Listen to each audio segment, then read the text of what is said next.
Halo Kultivator Junior, berjumpa lagi di dunia novel. Mari kita lanjutkan kultivasi berikutnya di Martial God Asura. Bab 6407, Monster Kuno Muncul. Chu Feng, jangan khawatir. Keduanya pasti dapat memulai kesuksesan.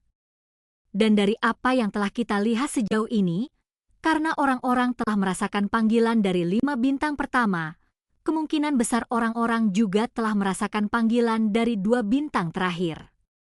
Tidak perlu khawatir, tidak ada yang bisa membukanya. Aneh saja kamu tidak merasakan panggilan itu? Tanya Egi.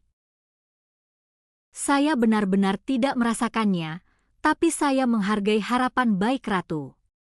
Chu Feng memang yakin bisa membuka 1 bintang, tetapi untuk yang satu lagi, saat ini memang belum ada kandidat yang cocok di antara orang-orang mereka. Namun, Chu Feng tidak terlalu khawatir. Ia juga merasa apa yang dikatakan Egi masuk akal. 2 bintang lainnya mungkin sudah memiliki makam kuno dan dapat memilih penerus mereka sendiri. Maka, Chu Feng duduk bersila di tanah dan memulai kultivasinya. Warisan di sini tidak dibuka olehnya, jadi Chu Feng tidak bisa melihat banyak sekarang. Berhasil atau tidaknya rencana ini sepenuhnya bergantung pada kemampuan Xin Wang dan Song Yun. Adapun yang lainnya, mereka semua berlatih sendiri-sendiri. Terutama Yuan Yanri, Wang Qiang, Bai Yunqing, Xiao Yuer, Xian Hai Xiaoyu, dan lainnya. Mereka masing-masing telah menerima warisan, tetapi belum terintegrasi sepenuhnya, jadi selama ada waktu, mereka akan terus terintegrasi. Namun seiring berjalannya waktu, semua orang tiba-tiba membuka mata mereka, terbang ke udara pada saat yang sama, dan melihat batu nisan kedua. Sebab, pada saat itu, bumi mulai bergetar hebat, dan retakan yang tak terhitung jumlahnya menyebar. Jika ini terus berlanjut, bumi di seluruh dunia akan runtuh. Penyebab semua ini adalah batu nisan yang terukir kata-kata makam api iblis bermata 9 di atasnya. Batu nisan itu bergetar, tetapi getarannya sangat pelan sehingga manusia biasa pun tidak dapat melihat besarnya getaran itu. Tetapi bahkan getaran sekecil itu dapat menyebabkan seluruh bumi runtuh. Mungkinkah batu nisan ini sebenarnya adalah formasi penyegel? Melihat ini, Chu Feng mengerutkan kening dan segera melihat ke arah Shen Hui. Shen Hui, siapkan formasi penyegelan. Bagaimanapun, Shen Hui adalah seorang spiritualis dari alam naga langit. Dia telah melihat apa yang dilihat Chu Feng.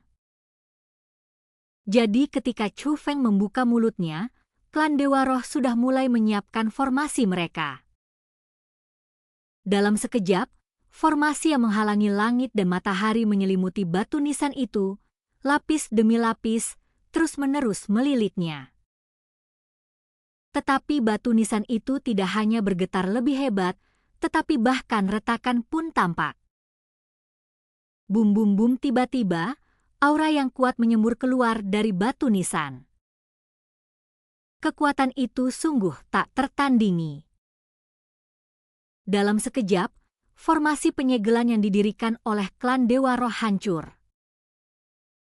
Seluruh dunia diselimuti warna ungu yang aneh, seolah-olah telah jatuh dari dunia orang hidup ke dunia orang mati. Itulah kekuatannya, kekuatan itu menyelimuti seluruh dunia makam dalam sekejap, membentuk pemandangan ini. Oh tidak! Pada saat ini, bahkan Chu Feng yang biasanya bersikap tenang dan kalem, alisnya semakin berkerut, karena saat ini tidak ada seorang pun yang bisa bergerak. Semuanya diikat, namun tidak sesederhana Chu Feng dan lainnya yang dibatasi kebebasannya. Egi merasakan ada sesuatu yang salah dan segera ingin membuka gerbang menuju dunia roh dan keluar untuk melindungi Chu Feng. Namun Egi menyadari hal itu tidak dapat dilakukan. Chu Feng, mengapa aku tidak bisa membuka gerbang ke dunia roh? Egi bingung dan mengira itu adalah perbuatan Chu Feng. Ini sebuah metode. Kecuali kamu lebih kuat dari lawan, kamu bahkan tidak akan punya ruang untuk menggunakan metode ini. Bahkan gerbang menuju roh dunia tidak bisa dibuka, kata Chu Feng. Bagaimana ini bisa terjadi tiba-tiba? Mungkinkah ada makhluk hidup di dalam batu nisan itu? Egi semakin gelisah. Jika dia tidak bisa keluar, meskipun dia punya kemampuan luar biasa, dia tidak akan bisa menggunakannya. Sekarang tampaknya memang ada sesuatu yang mengerikan yang tersegel di batu nisan itu. Meskipun Chu Feng tidak bisa bergerak, matanya bisa bergerak. Saat ini, hampir semua mata tertuju pada batu nisan. Aura ungu tua keluar dari celah-celah batu nisan. Aura itu lebih gelap dan lebih pekat daripada warna ungu yang menyelimuti langit dan bumi, tetapi aura keduanya tetap sama. Jelasnya, kekuatan yang mengikat semua orang terkait dengan aura ungu tua, retakan di batu nisan itu semakin membesar. Semua orang tahu sesuatu yang mengerikan akan segera terjadi di dunia, tetapi mereka tak berdaya. Mereka bahkan tak punya kesempatan untuk melarikan diri. Bum-bum-bum, tiba-tiba terdengar suara gemuruh dan suara batu nisan pecah secara bersamaan. Batu nisan besar itu hancur berkeping-keping, asap dan debu mengepul ke angkasa. Samar-samar, monster besar setinggi 10.000 meter berdiri di tengah asap dan debu. Saat asap dan debu menghilang, orang-orang dapat melihat lebih jelas. Itu adalah binatang arogansi tanpa tubuh fisik. Meskipun berbentuk aura, garis besarnya secara keseluruhan sangat mirip dengan singa, dengan 4 kaki yang kuat dan sebuah ekor. Namun yang paling mencolok adalah matanya. Ia hanya memiliki satu mata yang sangat besar dan menempati separuh kepalanya. Di dalam mata besar itu, terdapat 9 pupil yang tampak aneh, menjijikan, dan menakutkan. Orang ini kemungkinan besar adalah iblis api bermata 9 yang tercatat di batu nisan. Pada saat ini, mata mengerikan dari iblis api bermata 9 tengah mengamati Chu Feng dan yang lainnya. Pada saat ini, Chu Feng dan yang lainnya bahkan tidak bisa mengucapkan sepatah kata pun. Tentu saja, formasi teleportasi yang Chu Feng siapkan untuk klan Dewa Roh sebelumnya tidak dapat digunakan. Setiap orang adalah domba yang harus disembelih. Akhirnya, tatapan api iblis bermata 9 tertuju pada 5 orang yang hadir. Mereka adalah Baiyun King, Wang Qiang, Yuan Yanri, Xiao Yuer dan Xianhai Xiaoyu. Pada saat ini, 5 nyala api, bagaikan 5 jarum dan benang, keluar dari tubuh api iblis bermata 9. Pada saat yang sama, ia melewati tubuh Baiyun King, Wang Qiang, Yuan Yanri, Xianhai Xiaoyu, dan Xiao Yuer.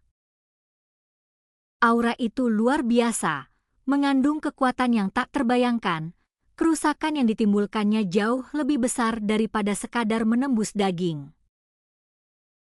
Karena Xiao Yuer dan kelima orang lainnya melolong kesakitan pada saat yang sama, ini menunjukkan betapa menyakitkannya bagi mereka untuk menjadi seperti ini. Brengsek. Melihat ini, Chu Feng mengerutkan kening dan sedikit tekad muncul di matanya. Namun pada saat itu, terdengar suara dari langit, beraninya monster yang ditinggalkan zaman dulu ini keluar dan berbuat jahat? Saat suara itu terdengar, semua orang menemukan bahwa tubuh yang terikat telah mendapatkan kembali kebebasannya. Lalu semua orang mendongak ke arah datangnya suara itu. Ini juga termasuk api iblis bermata 9. Api iblis bermata 9 merasakan sesuatu dan berhenti menyiksa Xiao Yu'er dan 5 orang lainnya. Ia merentangkan cakarnya yang besar dan bergegas menuju ke arah asal suara itu. Bum bum bum, dan pada saat ini, langit dan bumi berguncang, dan kekuatan ungu yang menyelimuti dunia terbagi menjadi 2 bagian.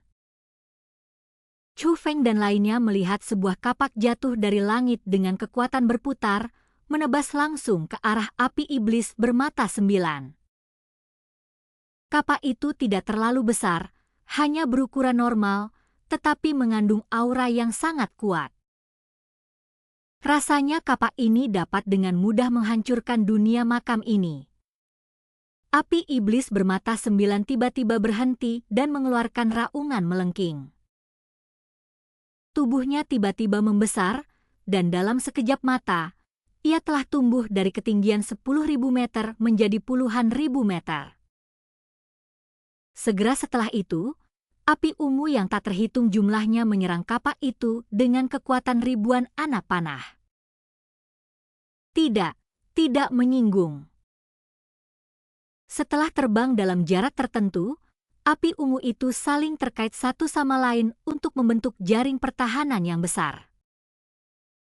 Bahkan ia menyadari bahwa kapak itu tidak sederhana dan digunakan sebagai tindakan pertahanan diri.